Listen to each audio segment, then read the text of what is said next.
नमस्ते दोस्तों, आपका स्वागत है हमारे YouTube चैनल पर। आज हम आपको एक ऐसी कहानी सुनाने वाले हैं जो हमें ध्यान, स्थिरता और शांति के महत्व को समझाती है।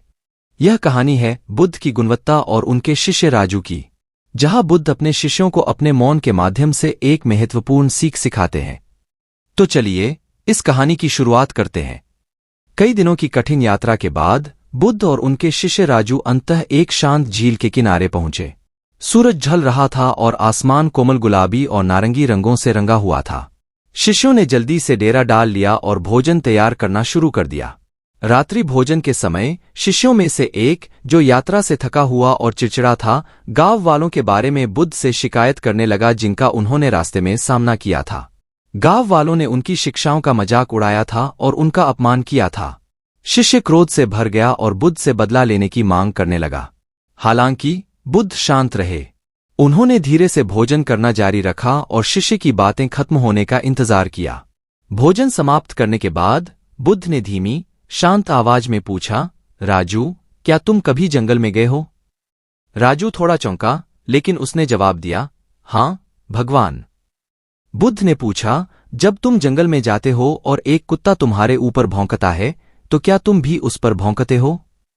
राजू हल्का सा मुस्कुराया और कहा, नहीं, भगवान, मैं बस वहां से चला जाता हूं। बुद्ध ने मुस्कुराते हुए कहा, ठीक है, कुत्ता अपना काम कर रहा है, जो भी खतरा उसे महसूस होता है वह भौंकता है। अगर तुम भी उस पर भौंकते हो तो फिर तुम दोनों में क्या अंतर है? उसी तरह अगर कोई मूर्ख तुम्हें गाली देता है या तुम्हारा अपमान करता है तो वह बस अपनी मूर्खता दिखा रहा है। अगर तुम भी क्रोधित होकर जवाब देते हो तो तुम उससे अलग कैसे हो? राजू स्तब्ध रह गया। उसने बुद्ध के शब्दों पर चिंतन किया। उसने महसूस किया कि क्रोध और गुस्से में जवाब देने से कोई फायदा नहीं होगा, यह सिर्फ स्थिति को और खराब करेगा। बुद्ध ने अपना हाथ राजू के कंधे पर रखा और कहा, राजू, कभी कभी चुप रहना सबसे अच्छा जवाब होता है। मौन ज्ञान का पावरफुल टूल है। यह आपको शांत रहने और स्थिति को स्पष्ट रूप से देखने में मदद करता है। क्रोध की आग में जवाब देने से पहले शांत रहो और सोचो। मौन से आपको अपनी प्रतिक्रिया को चुनने का मौका मिलता है, न कि आवेग में बह जाने का। अगले कुछ दिनों में राजू ने बुद्ध के शब्दों पर मनन किया। उन्होंने देखा कि कैसे बुद्ध हमेशा शांत रहते थे, भले ही लोग उन्हें उकसाने की कोशिश करते थे। राजू ने धीरे धीरे अभ्यास करना शुरू किया। जब भी कोई उसे परेशान करता या उसका अपमान करता तो वह गुस्से में जवाब देने के बजाय चुप रहने की कोशिश करता। कुछ समय बाद राजू ने महसूस किया कि वह पहले से कहीं ज्यादा शांत और एकत्रित हैं।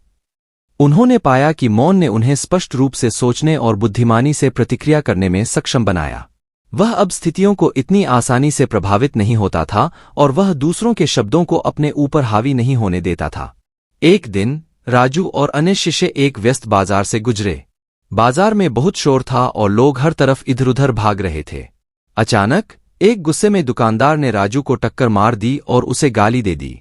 राजू अपने आप को जवाब देने के लिए तैयार हुआ, लेकिन फिर उसे बुद्ध के शब्द याद आ गए।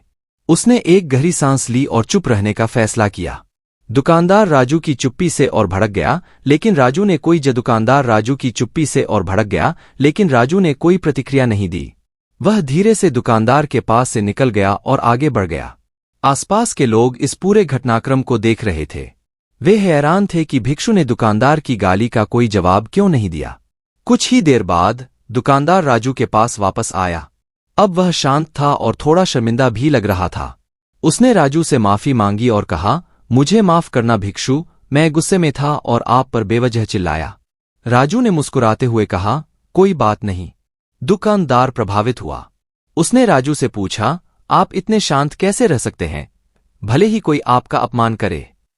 राजू ने धीरे से समझाया, क्रोध से जवाब देने से कोई फायदा नहीं होता, यह सिर्फ स्थिति को और खराब करेगा। मौन शक्ति है, यह मुझे शांत रहने और स्पष्ट रूप से सोचने में मदद करता है। दुकानदार ने राजू के शब्दों पर विचार किया। उसने महसूस किया कि राजू सही थे। अपने गुस्से में व्यवहार करने के लिए उसे पछतावा हुआ। उसने राजू को धन्यवाद दिया और अपने काम पर लौट गया। बाजार में मौजूद अन्य लोग भी इस बातचीत को सुन रहे थे। वे राजू के शांत स्वभाव और दुकानदार के बदले हुए व्यवहार से प्रभावित हुए। वे आपस में फुसफुसाने लगे कि कैसे मौन क्रोध से भी ज्यादा शक्तिशाली हो सकता है। उस दिन के बाद बाजार में माहौल थोड़ा बदल गया। लोग एक दूसरे के प्रति थोड़े अधिक विनम्र और धैर्यवान बन गए। वे समझने लगे कि आवेश में बोलने के बजाय शांत रहना और सोच समझकर जवाब देना कितना महत्वपूर्ण है। यह राजू के लिए एक महत्वपूर्ण सीख थी। उसने सीखा कि मौन न केवल उसे व्यक्तिगत रूप से शांत रहने में मदद करता है, बल्कि दूसरों को भी शांत करने और उन्हें अपने गुस्से को नियंत्रित करने में मदद करता है। उसने देखा कि कैसे मौन नकारात्मकता को सकारात्मकता में बदल सकता है। शाम ढलने के बाद शिष्य बुद्ध के पास जमा हुए और दिन की घटनाओं को साझा किया। राजू ने बताया कि कैसे दुकानदार ने उनका अपमान किया था, लेकिन उन्होंने बुद्ध की शिक्षाओं का पालन करते हुए चुप रहना चुना। उन्होंने यह भी बताया कि दुकानदार अंततः लौट आया और माफी मांगी। बुद्ध मुस्कुराए और कहा, राजू, तुमने बहुत अच्छा किया। तुमने सीखा है कि मौन भी एक तरह का संवाद है। यह शक्ति, शांति और समझ का संचार करता है। क्रोध की आग में जवाब देने से पहले शांत रहना सीखो। मौन आपको स्पष्ट रूप से सोचने और सही निर्णय लेने में मदद करेगा। उस रात शिष्यों ने बुद्ध के शब्दों पर मनन किया। उन्होंने महसूस किया कि मौन एक शक्तिशाली उपकरण है जिसे उन्हें अपनी दैनिक जिंदगी में शामिल करना चाहिए। उन्होंने सीखा कि कभी कभी कुछ न कहना ही सबसे ज्यादा कहना होता है। वर्षों बीत गए और राजू खुद एक प्रसिद्ध शिक्षक बन गए। वे लगातार यात्रा करते रहे और बुद्ध की शिक्षाओं का प्रसार करते रहे। एक दिन उन्होंने खुद को एक ऐसे भव्य राज्य में पाया जिस पर एक शक्तिशाली लेकिन उग्र स्वभाव के राजा का शासन था। राजा अपने गुस्से के दौरों और कठोर दंडों के लिए जाना जाता था। राजा पर अपनी शांत उपस्थिति से परोक्ष रूप से प्रभाव डालने की उम्मीद में राजू ने महल के पास रहने का फैसला किया। हालांकि राजा को जब अपने महल के पास रहने वाले मौन साधु के बारे में पता चला तो उसने इसे एक चुनौती के रूप में लिया। वह समझ नहीं पा रहा था कि कोई व्यक्ति मौन क्यों चुनेगा और इसे अनादर का रूप माना। एक चिलचिलाती दोपहर राजा किसी छोटी सी असुविधा से गुस्से में था और उसने राजू से भिड़ने का फैसला किया। वह उस साधारण से घर में घुसा जहां राजू ध्यान कर रहे थे। राजा गर्जा, तुम हमेशा चुप क्यों रहते हो, साधु? क्या तुम्हें अपने राजा के लिए कोई सम्मान नहीं है? राजू ने शांति से अपनी आंखें खोलीं और राजा को बैठने का इशारा किया। राजू की शालीनता से हैरान राजा अनिच्छा से बैठ गया। कमरा बहुत गर्म था और राजा अधीरता से खुद को पंखा कर रहा था। राजू चुप रहा, उसकी निगाह खिड़की के पार एक बिंदु पर टिकी हुई थी। कुछ क्षण युगों की तरह लंबे लगने लगे। राजा, जो तत्काल ध्यान देने का आदी था, वह अधिक से अधिक उत्तेजित होता गया। वह गद्दे पर बेचैन होने लगा, गर्मी उसकी हताशा को बढ़ा रही थी।